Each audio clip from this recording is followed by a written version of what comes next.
성과를 이루어내겠습니다. 이상입니다.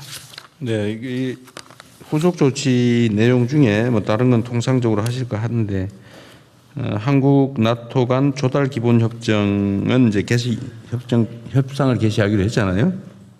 근데 요게 대체적으로 예상을 한다면 어느 정도 시간이 소요됩니까? 그렇게 오래 걸릴 것 같지는 않습니다. 기본적인 내용에 내가 대해서 이렇게 감이 전혀 없어가지고 열흘, 100일, 1000일 올해 안에는 끝내겠습니다. 올해 안에 알겠습니다. 아니 감이 전혀 없어서 알겠습니다. 네. 예, 지금 이제 대통령께서 해외 순방하시고 MOU를 많이 체결하시는데요. 제가 우리 경제 분야만 이렇게 뽑아보니까 한 100여 건이 됩니다, 지금까지.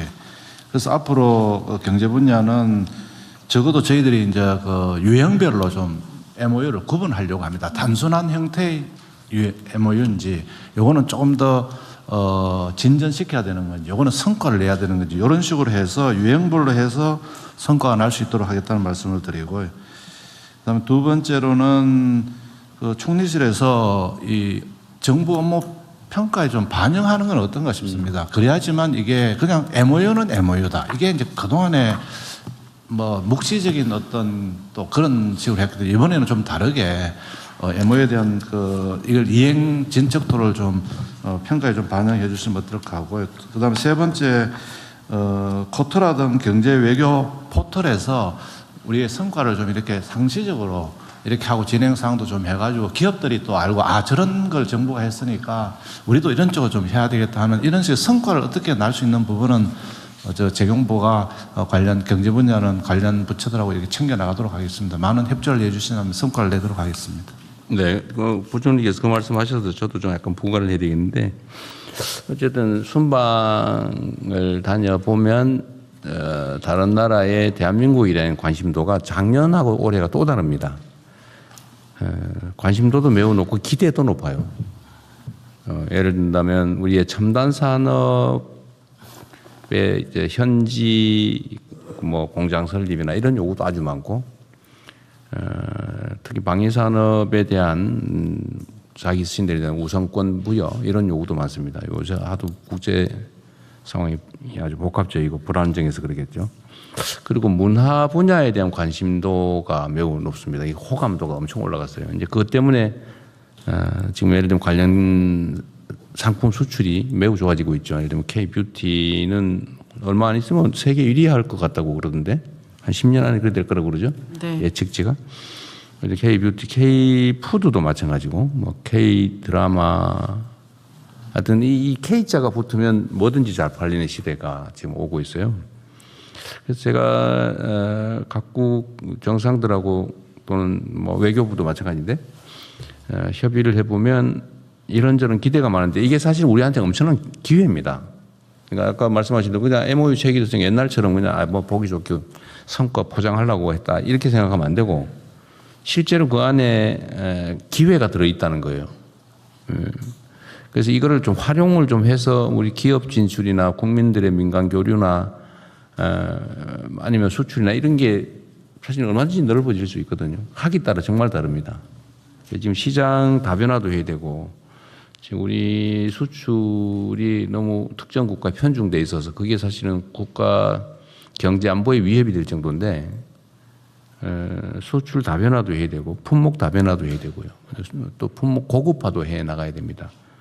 그러려면 각 부처청들이 자기 소관 업무에 관한 것들 뭐 평소에 잘하겠지만 특히 우리가 서면으로 양국 간 또 다자 간 합의한 것들은 좋은 지렛대가 됩니다.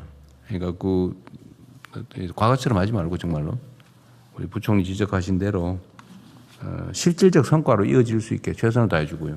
지금 외교부에서는 이거 다 관리하고 있잖아요. 이제는 제가 요거는 별도로 다 관리하도록 지시를 해서 지금 관리 시스템도 만들고 있는데 각 부처도 당연히 그렇게 해주셔야 됩니다.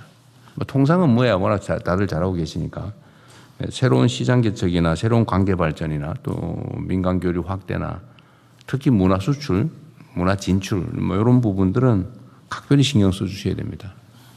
네, 한 가지만 추가로 말씀을 드리면은 정상회담의 그 후속 조치를 시행하다 보면은 어느 부처에서 가지고 있는 또는 지키고 있는 어떤 규제 내지는 해야 되는 일을 조금만 저희 상대방 국가의 요청을 들어주는 것으로 할 수만 있다면 큰 이익이 눈에 보이는 그런 경우가 있습니다.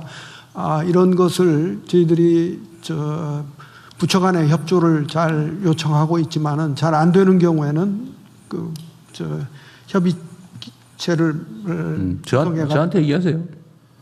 총리님한테 얘기하고 안 되면 저한테 얘기하세요. 네, 그렇게 하겠습니다. 아니 근데 이게 그 외교부 장관 말씀이 정말 중요한 게 제가 지금 취임 초기에도 그런 말씀을 한번 드렸거든요.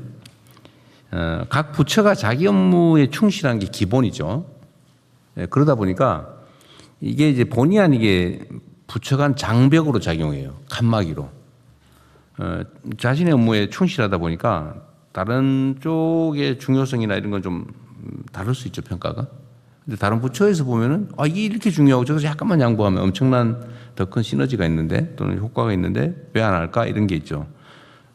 그래서 사실 제가 이게 좀 시간 많이 걸려도 국무회의를 이렇게 뭐 약간 농담 장난삼아 섞어서 이렇게 하는 이유는 좀 그 벽을 허물자는 거예요. 좀 자유롭게 토론하고 다른 부처에 대해서도 좀 편하게 얘기하고 또 그래서 총리님 역할이 중요해요. 네. 의견 조정하고 사실 각 부처는 자율적으로 잘 안 돼요. 잘 안 돼야 정상이에요. 그렇죠. 자기 일에 일단 자기 일 집중하셔야 충실해야 되니까. 되니까. 근데 그걸 또 조정하는 건 총리님 역할이고 뭐 잘 안 되는 좀 어려운 일이면 저한테 얘기하시고 그저 뭐 텔레방이나 개인 메시지는 잘 이용하도록 하십시오. 그리고 과감하게 얘기해요. 서로 좋은 의도를 가지고 하는 일인데 섭섭하게 생각하지 말고 또 얘기 안 하면 안 되거든요. 얘기해서 성과를 내야죠. 네, 그 부총리 말씀 주신 것처럼 지금 이제 새롭게 정부 평가 관련된 부분들을 좀 정리하고 있는데요.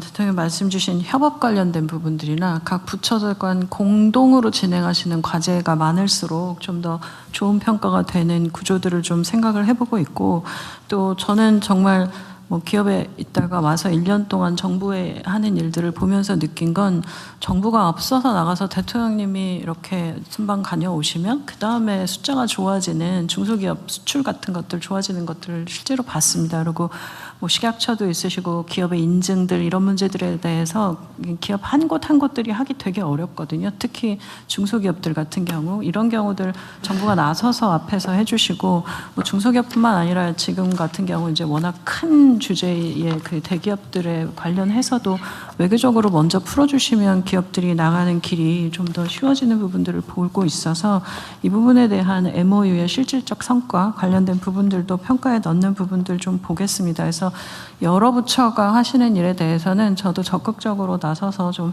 조정해보고 안 되는 부분들은 대통령님께 말씀드리겠습니다.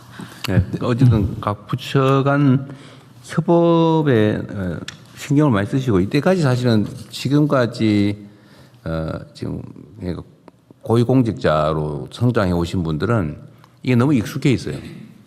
칸을 치는 게. 그리고 그게 잘하는 거라고 평가받았고 그러다 보니까 이게 막 업무 중복도 많고 또 비효율도 생기고 일도 진행이 안 되는 경우가 있거든요. 그런데 이거를 사실 극복해야 됩니다. 이제는 그래서 요즘은 다 기업들이나 조직들이 팀제를 많이 하잖아요. 수시로 칸을 없애고 그냥 팀 네. 업무 중심의 팀으로 만들거든요. 우리 그렇게 할 수는 없고 워낙 규모가 크니까. 그러나 어쨌든 다른 부처와의 협업을 좀 최대한 좀 강화하는 게 좋을 것 같습니다. 그래야 시너지가 나요. 효과가 나요. 네, 대통령님 이번 네.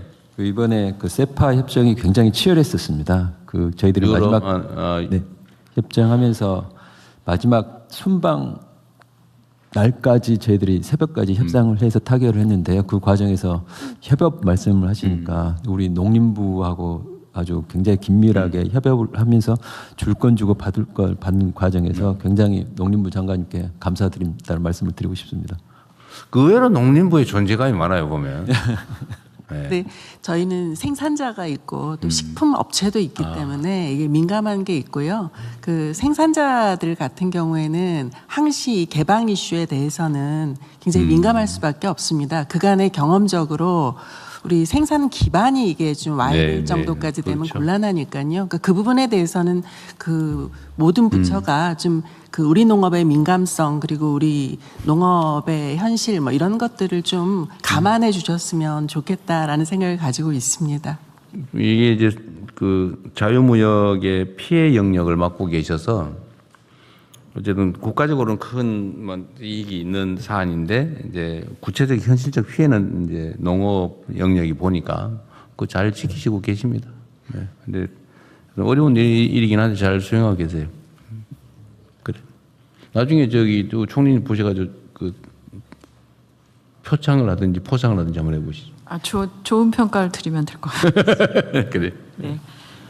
뭐 한 가지 더 사실 두 분 부총리 계시는데 그 문화부도 경제부처가 되고 행안부도 경제부처가 될 정도로 모든 분야가 다 경제가 되고 있고 또 AI 기술, 과학기술 안 들어가는 분야가 없고 이런 상황이기 때문에 정말 말씀하신 협업 그리고 부처 간의 역할의 이 공동작업 이런 것들은 너무 중요해지는 시대가 되고 있는 것 같습니다. 그 부분 다시 한번 말씀드리고요. 네, 다음은 중동전쟁 관련해서 지금 다시 한번 비상의 시국으로 가고 있는데 비상 국정 운영 및 대응 현황에 대해서 재정경제부 장관께서 보고해 주시겠습니다. 예, 지금 장관입니다. 최근 또